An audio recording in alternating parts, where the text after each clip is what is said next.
Hello, সবাই কেমন আছো? আশা করি সবাই ভালো আছো। আজকে আমরা সলভ করব রাজশাহী বোর্ড ২০১৭ সালের সংখ্যা পদ্ধতিটি। তো এটি কিন্তু খুবই গুরুত্বপূর্ণ একটি প্রশ্ন। এই প্রশ্নটির আলোকে কিন্তু ২০২৪ সালের ময়মনসিংহ বোর্ডের প্রশ্নটি এসেছে। অথচ অনেকেই বলেছে এটি কমন পড়েনি। আমি সবাইকে বলি, যদি তুমি বোর্ড কোয়েশ্চেন সবগুলো সলভ করে যাও, তাহলে কমন না পড়ার কোনো প্রশ্নই ওঠে না। অর্থাৎ তুমি কমন পাবে এবং ভালো ফলাফলও করতে পারবে। তার মানে আমাদের বোর্ড কোয়েশ্চেন গুলো সলভ করতে হবে। তো শুরু করা যাক আজকে রাজশাহী ২০১৭ সালের প্রশ্নটি। দেখো প্রথমে কি বলেছে, টেলিমেডিসিন কি। তো টেলিমেডিসিন কি তোমরা জানো, যেখানে যে প্রযুক্তিতে রোগী এবং ডাক্তার মানে মুখোমুখি না হয়ে চিকিৎসা সেবা গ্রহণ করে তাকে কি বলে, টেলিমেডিসিন বলে। তো নিচে এরকম আমি একটা সংজ্ঞা দিয়ে দিয়েছি, এই সংজ্ঞাটা তোমরা শিখে নেবে। যে কোনো ভাবে চিকিৎসা হতে পারে, এটা হচ্ছে audio call, video call, email ইত্যাদি ইত্যাদি। তো যাই হোক, এখন খ নম্বর প্রশ্ন দেখো কি বলেছে। খ নম্বর প্রশ্ন বলেছে সিনক্রোনাস পদ্ধতি কেন ব্যয়বহুল। তো খুবই ইজি এটা, আমি বলি। সিনক্রোনাস পদ্ধতি হচ্ছে এমন একটা পদ্ধতি যেখানে ডাটাগুলো ব্লক বা প্যাকেট আকারে ট্রান্সমিট হয়। যেহেতু ব্লক বা প্যাকেট আকারে ট্রান্সমিট হয়, তার মানে একটা মেমোরির প্রয়োজন পড়ে। এই মেমোরির মধ্যে সে ডাটাগুলো আগে রাখে। তার মানে সিনক্রোনাস ট্রান্সমিশন পদ্ধতির মধ্যে একটি প্রাইমারি মেমোরি ডিভাইসের প্রয়োজন পড়ে। এই প্রাইমারি ডিভাইসের জন্যই এটি ব্যয়বহুল, কারণ এটি ব্লক বা প্যাকেট আকারে ডাটা ট্রান্সমিট করে, যদিও এটির দক্ষতা ৯৫.২৩%। যাই হোক, আমি নিচে একটি সংজ্ঞা দিয়ে দিয়েছি, সংজ্ঞা বলতে প্রশ্ন উত্তরটা দিয়ে দিয়েছি, এটা তোমরা শিখবে। এখন গ নম্বর প্রশ্নে এসে যাক। গ নম্বর প্রশ্ন আসার আগে আমাদের উদ্দীপকটা একটু পড়তে হবে। তো যাই হোক, আমরা উদ্দীপকটা পড়ি। আদনান জামি তার মামার কাছে ই বেজ ১৬ এবং ৭ বেজ ৮ সংখ্যা দুটির যোগফল জানতে চাইল। মামা আদনান জামিকে যোগফল দেখালো এবং বলল, কম্পিউটারের অভ্যন্তরে সমস্ত গাণিতিক কর্মকাণ্ড, যেমন যোগ, বিয়োগ, গুণ, ভাগ, একটি মাত্র অপারেশনের মাধ্যমে করা হয়। তাছাড়া যোগের জন্য এক ধরনের সার্কিটও ব্যবহার করা হয়। খুবই সোজা। প্রথমটা হচ্ছে কি বলেছে, যোগ, বিয়োগ, গুণ, ভাগ, এটা হচ্ছে দুইয়ের পরিপূরক। পরেরটা কি, পরেরটা বলছে সার্কিট। কারণ কোন সার্কিটের মাধ্যমে যোগ করা হয়, এটার মাধ্যমে। সিম্পল জিনিস। এখন দেখো, গ নম্বর প্রশ্ন করছে, মামা যে অপারেশনের ইঙ্গিত দিয়েছে তার সাহায্যে উদ্দীপকের সংখ্যা দুটি বিয়োগ করো। তার মানে কি, তার মানে আমাদের দুইয়ের পরিপূরক করতে বলেছে। তো দুইয়ের পরিপূরক করার আগে প্রথমে সংখ্যা দুটি আমরা বের করে নেব। তাহলে প্রথম সংখ্যা কত ছিল, প্রথম সংখ্যা ছিল বেস কত, বেস হচ্ছে ১৬। তো একটি সংখ্যা আমরা কিভাবে করব, এটা হচ্ছে এর মান ১৪ গুণ ১৬ উপরে ০ সমান সমান এর মান কত হয়েছে ১৪। আমরা কেন দশমিকে বের করলাম, কারণ আমি বলেছিলাম যখন দুইয়ের পরিপূরক আসবে তুমি প্রথমেই যদি ডেসিমেলে কনভার্ট করো, তাহলে তুমি নিশ্চিতভাবে বলতে পারবে উত্তরটা হয়েছে না হয়েছে না। অর্থাৎ তুমি মোটামুটি একটা স্যাটিসফ্যাকশন পাবে। তার কারণে আমরা প্রথমেই দশমিকে করে নিব। অনেকেই দশমিকে না করে করতে পারে, ওইটাও হবে। তবে আমার মনে হয় এটা করে নিলে তোমার সুবিধা। এখন দেখো দ্বিতীয় সংখ্যা 7 বেস কত 8, তার মানে 7 দিয়ে 8 গুণ, আর কোনো কিছু নেই, তার মানে 7 বেস হচ্ছে কত 10। অর্থাৎ আমরা দুটি সংখ্যা পেলাম, একটি সংখ্যা হচ্ছে 14, আরেকটি সংখ্যা হচ্ছে কত 7। এখন এই দুটার পরিপূরক করব, এই দুটার পরিপূরক করলেই আমাদের হয়ে যাবে। তো আমরা নিয়মটা কিভাবে পড়েছিলাম মনে করে দেখো, এই 14 বেস হচ্ছে 10 কে আমরা 7 বাদ দিব, 14 মাইনাস 7 বেস কত, বেস হচ্ছে 10। এখন আমরা করব কি, পরের লাইনে মনে আছে 14 বেস 10 প্লাস মাইনাস 7, এটা হচ্ছে 10, কারণ যোগের মাধ্যমে যদি করি তাই এইভাবে করতে হবে। এখন দেখো কোন সংখ্যার আগে মাইনাস রয়েছে, মাইনাস রয়েছে 7-এর আগে, তার মানে আমার 7-এর 2-এর পরিপূরক করতে হবে। 2-এর পরিপূরক কয় বিটে করতে হয়, 2-এর পরিপূরক 8 বিটে করতে হয়। তো লিখবা 7-এর বাইনারি, 7-এর বাইনারি। 7-এর বাইনারি আমরা ক্যালকুলেটর দিয়ে বের করতে পারি 111, এটা অনেকেই জানো। তো এখানে 7-এর বাইনারি করার পরে আমার কয় বিট লাগবে, 8 বিট। 8 বিট করতে হলে আমার আগে শূন্য দিতে হবে। আগে কয়টা শূন্য দেব, 1 2 3 4 5, 5 আর 3 কত হয় 8। এখন এটাকে আমরা উল্টাবো, বিপরীতকরণ যেটাকে বলে। শূন্যর পরিবর্তে 1 1 1 1 1, একের পরিবর্তে 0 0 0। এই যে আমরা শূন্যর পরিবর্তে 1 লিখলাম, একের পরিবর্তে 0 লিখলাম, এটার নাম হচ্ছে একের পরিপূরক, অর্থাৎ 1s কমপ্লিমেন্ট। আমরা লিখবো 7-এর 1s কমপ্লিমেন্ট। এখন 1s কমপ্লিমেন্টের সাথে যদি আমরা 1 যোগ করি তাহলে পাবো 2s কমপ্লিমেন্ট। তো এদের সাথে আমরা 1 যোগ করব, উপরেরটা কিন্তু কাহিনী নাই কোনো, উপরেরটা বাদ। উপরেরটা যদি বাদ হয় 0 আর 1 যোগ করলে কত হয় 1, আর কোনো কিছু দরকার নেই, 0 0 1 1 1 1 1। এই যে যেটা বের করলাম এটা হচ্ছে 7 এর 2s কমপ্লিমেন্ট। আশা করি এই পর্যন্ত বুঝতে পেরেছো। এখন 2s কমপ্লিমেন্ট কেন করি এটা আমরা গত ভিডিওতে বলেছি। 2s কমপ্লিমেন্ট সাধারণত ঋণাত্মক সংখ্যার বাইনারি মান বের করার জন্য ব্যবহার করা হয়। এখানে ঋণাত্মক সংখ্যা কোনটা? -7 হচ্ছে ঋণাত্মক সংখ্যা। এখন আমরা পার্থক্য বের করব। লিখবা যোগের মাধ্যমে পার্থক্য। এখন দেখো 14 এর বাইনারি আমরা করব। 14 এর বাইনারি আমরা ক্যালকুলেটরও করতে পারি, হাত দিয়েও করতে পারি, অথবা আমরা এই যে একটা নিয়ম শিখেছিলাম, 1 এর ডাবল 2, 2 এর ডাবল 4, 4 এর ডাবল 8, 8 এর ডাবল 16, আর দরকার নেই, তার মানে এটাতে 14 বানাও। 8 আর 4 যোগ করলে কত হয় 12, 12 আর 2 কত হয় 14। তার মানে যেগুলো ব্যবহার করবো এগুলো হচ্ছে 1, যেটা ব্যবহার করবো না এটা হচ্ছে কি 0। তার মানে কত 1 1 1 0। এখন দেখো এখানে আমরা 4 বিট নিয়েছি, লাগবে কয় বিট? 8 বিট। তার মানে আগে 4টা শূন্য, এই যে 1 2 3 4। এখানে কিন্তু আমাদের 2 এর পরিপূরক করতে হবে না। কেন করতে হবে না? কারণ 14 এর আগে কিন্তু মাইনাস নেই। 14 একটি পজিটিভ সংখ্যা, যে কারণে এটার 2 এর পরিপূরক করতে হবে না, কিন্তু এটার বাইনারি করতে হবে। এই যে বাইনারি আমরা করে ফেলেছি এবং এটা 8 বিটে রূপান্তর করেছি। এরপরে আমরা লিখব -7। এখন -7 কোত্থেকে এলো? এই যে আমরা 7 এর 2 এর পরিপূরক করলাম, এটা কিন্তু -7 হয়েছে। এই -7 এর যে মানটা রয়েছে এটা আমরা লিখব।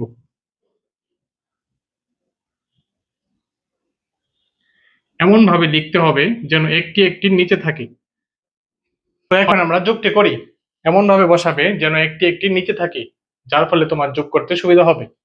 0 এবং 1 যোগ করলে কত হয় 1, হাতে কিছু থাকে না, হাতে কিছু না থাকলে তো নাই। 0 আর 1 যোগ করলে কত হয় 1, হাতে কিছু থাকে না। এটাও 0 আর 1 যোগ করলে 1, হাতে কিছু থাকে না। এই যে 1 আর 1 যোগ করলে কত হচ্ছে 10, 10 এর 0 হাতের 1। এখন 0 এর কোনো ভ্যালু নেই জানো, 1 এবং 1 যোগ করলে কত হয় 10, হাতের 1। হাতের 1 আর 1 যোগ করলে কত হয় 10, হাতের 1। হাতের 1 আর 1 যোগ করলে কত হয় 10, হাতের 1। হাতের 1 আর 1 যোগ করলে 10, হাতের 1। হাতের 1টা এখানে বসে পড়বে, আগের গুলো উপরের গুলো আমরা মুছে দিব, বা তোমরা লিখবে না, তোমরা মনে মনে করবে। এটা কিন্তু ক্যালকুলেটরও করা যায়। এই যুগটা আশা করি বুঝেছো। এখন দেখো আমরা করেছি 8 বিটে, এটা হয়ে গেছে 9 বিট। 1 2 3 4 5 6 7 8 9। এই 9 নম্বর বিটটা হচ্ছে বাদ। বাদ মানে হচ্ছে ক্যারি বিট, ক্যারি বিট। আর 8 নম্বর বিটটা হচ্ছে সাইন বিট। তো আমি কি বলেছিলাম? 9 নম্বর বিটটা বাদ, ক্যারি বিট। আর 8 নম্বর বিট যদি শূন্য হয় তাহলে সংখ্যাটি হচ্ছে পজিটিভ, আর যদি 1 হয় তাহলে হচ্ছে নেগেটিভ। যেহেতু এখানে 8 নম্বর বিটটা শূন্য হয়েছে, তার মানে এটা কি পজিটিভ সংখ্যা। উত্তরটা কিভাবে লিখবা? লিখবা ক্যারি বিট গ্রহণযোগ্য নয়। 8 নং বিট শূন্য হয়, এটি ধনাত্মক। ঠিক আছে, এই পর্যন্ত শেষ। আমরা এখন উত্তর লিখব। এখন ক্যারি তো বাদই, আগে শূন্যর কোনো ভ্যালু আছে? আগে শূন্যর কোনো ভ্যালু নেই। তার মানে সবার লাস্টে উত্তরের কাছে কত? 3টা 1। তার মানে 3টা 1 লিখবো। 1 1 1 বেস কত? বেস হচ্ছে 2। এখন তো 14 থেকে 7 গেলে থাকে কত? 14 থেকে 7 গেলে থাকে হচ্ছে 7। এখন আমরা এখানে লিখে দেবো 7। 7 কি আমাদের বাসায় আছে? এটা হচ্ছে 10। এখন তুমি যদি দেখো 7 এর বাইনারি এটার সাথে মিলে যায়, তার মানে তোমার অঙ্ক হয়েছে। এই কারণে আমি তোমাকে বলি দশমিকে করে নিতে। এখন দেখো ঘ নাম্বার প্রশ্নটা কিন্তু ময়মনসিংহ বোর্ড 2024 এসেছে। তো দেখো ঘ নাম্বার প্রশ্নের মধ্যে কি বলেছে? দুটি সংখ্যা সার্কিটের মাধ্যমে যোগ করো। সার্কিট জিনিসটা কি? সার্কিট হচ্ছে অ্যাডার। তো আমি ধরি প্রথম সংখ্যা, এখানে ধরি প্রথম সংখ্যা এ। আমরা ধরলাম প্রথম সংখ্যা এ। এটার মান কত? এটার মান হচ্ছে ই, বেস কত? 16। এটার বাইনারি কত? 1 1 1 0। এই পর্যন্ত আশা করি তোমরা বুঝতে পেরেছো। এখন দ্বিতীয় সংখ্যা ধরি, ধরি তো লিখলামই। দ্বিতীয় সংখ্যা কি? সংখ্যা বি। দ্বিতীয় সংখ্যা হচ্ছে বি। বি এর মান কত? বি এর মান হচ্ছে 7, বেস কত? 8। তার মানে আমরা 1 1 1। এখন দেখো, প্রথম সংখ্যা হচ্ছে 4 বিটের, দ্বিতীয় সংখ্যা হচ্ছে 3 বিটের। আমরা যোগ করছি 4 বিটের, তাই আমরা দ্বিতীয় সংখ্যাটা কি 4 বিট বানাবো। তার মানে আগে একটা শূন্য দিয়ে দিব। এখানে 3টা এক ছিল, আগে একটা শূন্য দিলাম। এটা হচ্ছে 4টি, এটাও 4টি। এতে আমাদের সুবিধা হবে। এখন আমরা লিখব প্রথম ও দ্বিতীয় সংখ্যা যথাক্রমে। দ্বিতীয় সংখ্যা যথাক্রমে কি হবে? সংখ্যার বিটগুলো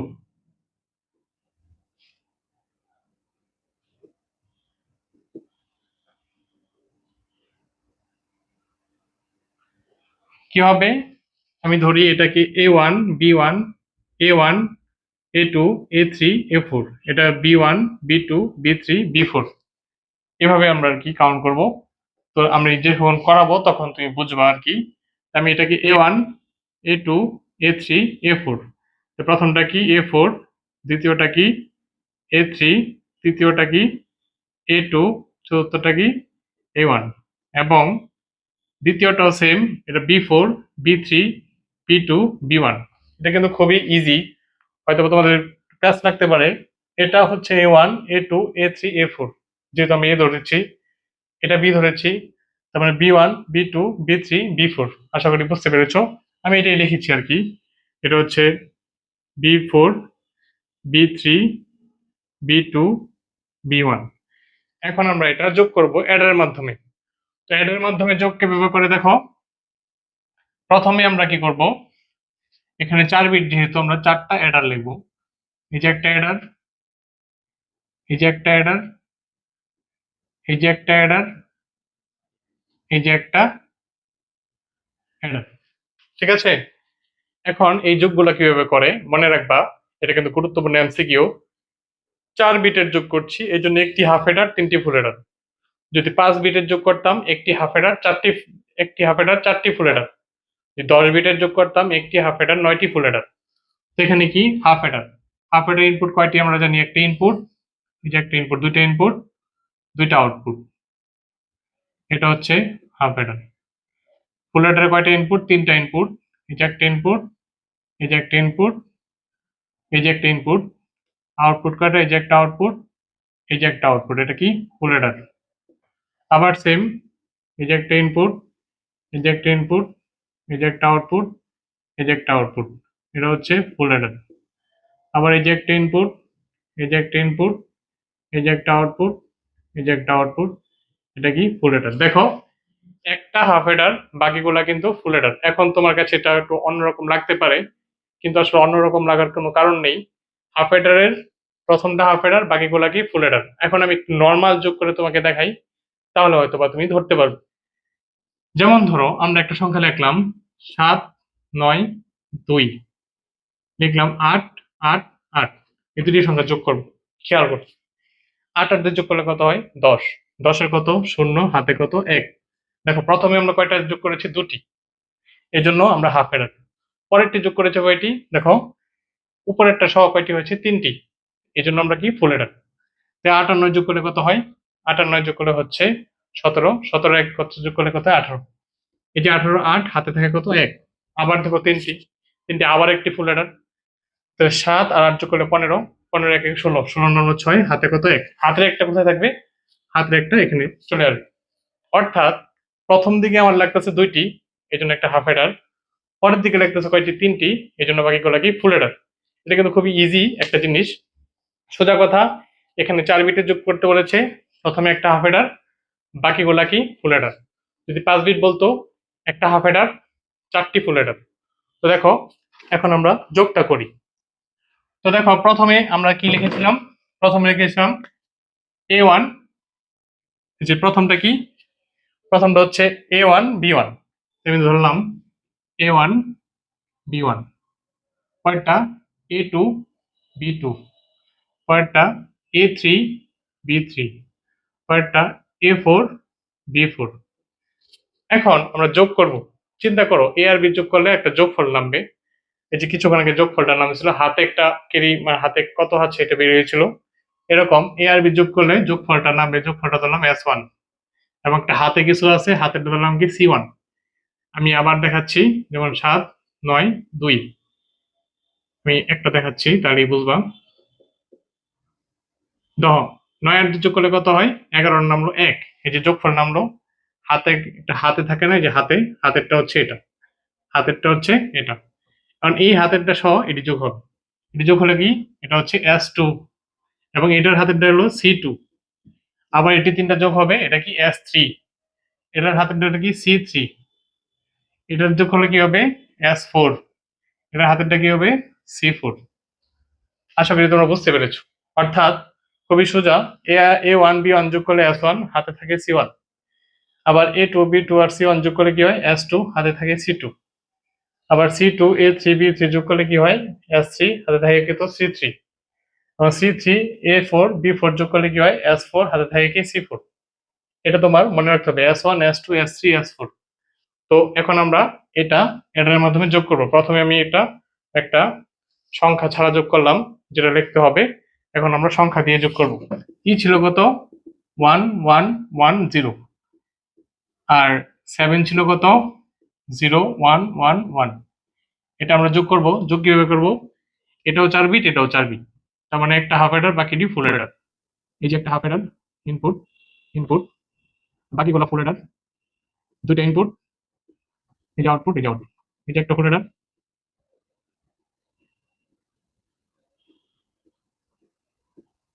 তার মানে প্রথমটা হচ্ছে কি? প্রথমটা হচ্ছে হাফ অ্যাডার, বাকিগুলা কি? বাকিগুলো হচ্ছে ফুল অ্যাডার। এখন আমরা যোগ করব। দেখো A1 B1, তো প্রথমে ধরাই এই দুইটা 0 আর 1। এটা হচ্ছে A1 0 1। পরেরটা 1 1, এ লিখলাম 1 1। পরেরটা কি? 1 1, এ লিখলাম 1 1। পরেরটা 1 0, এটা লিখলাম 1 0। আশা করি বুঝতে পেরেছো, খুবই সোজা। এটা আর এটা যোগ করবো, যে এটা আর এটা, পরে এটা এটা, এটা এটা, পরে এটা এটা, এটা এটা, পরে এটা এটা, এটা এটা। এখন আমরা যোগ করব। 0 আর 1 যোগ করলে কত হয়? বাইনারি যোগ যেভাবে করেছিলাম, বাইনারি যোগের নিয়মটা আমরা কিছুক্ষণ আগে করেছি। 1 আর 1 যোগ করলে কত হয়? 10 এর 0 হাতে কত? 1। 3টা 1 যোগ করলে কত হয়? 11 এর 1 হাতে কত? 1। এইটাই অ্যাপ্লাই হবে। 0 এবং যোগ করলে কত হয়? 1 হাতে কত? হাতে হচ্ছে কিছুই না, 0। তো 0 তো কিছুই না, তাহলে 0 বাদ। 1 আর 1 যোগ করলে কত হয়? 10। 10 এর 0 হাতে কত? 1। এখন দেখো 3টা 1 যোগ করলে কত হয়? 11 এর 1 হাতে কত? 1। হাতের 1 আর 1 যোগ করলে কত হয়? 10 এর 0 হাতের 1। এই যে আমরা উত্তরটা পেয়েছি, এটাই হচ্ছে উত্তর। 1 0 1 0 1। সুতরাং প্রথম সংখ্যা এবং দ্বিতীয় সংখ্যা এটার মধ্যে যোগ করলে এত হয়। অর্থাৎ এটি বাইনারি যোগই, কিন্তু সার্কিটের আকারে আমাদের করতে হবে। এই প্রশ্নটা তোমাদের কাছে কঠিন মনে হলেও এটা কিন্তু কঠিন নয়।